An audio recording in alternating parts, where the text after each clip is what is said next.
যেহেতু আমি পুরো সপ্তাহ অনেক ব্যস্ত থাকি, বাড়ি থাকা হয় ম্যাক্সিমাম টাইম।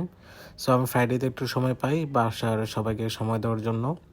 তো আমি আজকে গেছিলাম আমার বড় বোনের বাসায়, সেখানে রিয়ান প্রধান ছিল আগে থেকেই, সে বেড়াতে গিয়েছিল, তো ওর সাথে দেখা হয়ে যায়।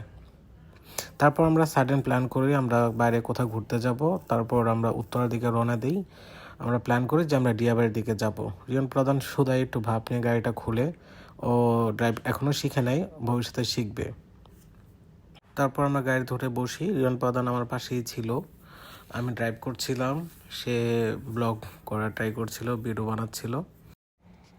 আজকের সূর্যটা অনেক সুন্দর ছিল, সোনালি রোদ এসে পড়ছিল আমাদের গাড়ির গ্লাসের উপর।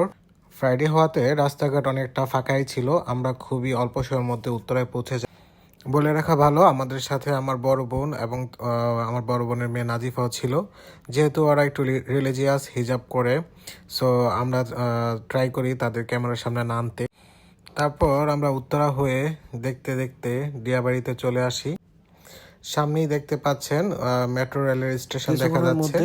তো আজকে আমাদের লক্ষ্য ছিল আমরা কায়াকিং করব। তো আমাদের যেতে যেতে একটু সন্ধ্যা হয়ে যায়, সেখানে অনেক ভিড় ছিল।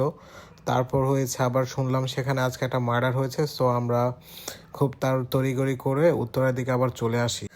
তারপর কাবাব অ্যান্ড কারি নামে একটা রেস্টুরেন্টে যাই, সেখানে আমরা আমাদের পছন্দের কিছু খাবার অর্ডার করি, যার মধ্যে ছিল ডাল মাখানি, বাটার নান, বাটার চিকেন, রুমাল রুটি এবং গোলাপ জামুর। তারপর আমরা একটু সময় নিয়ে খাবারগুলো খাই। খাবারগুলো খুবই ভালো ছিল, সুস্বাদু ছিল, এবং এটা একটা বাজেট ফ্রেন্ডলি রেস্টুরেন্ট আমি বলবো। তারপর খাবার শেষ হয়ে গেলে আমরা বাসায় চলে আসছি। তো এটাই ছিল আজকে আমার ছুটির দিন। আশা করি আপনাদের সবার ভালো লেগেছে।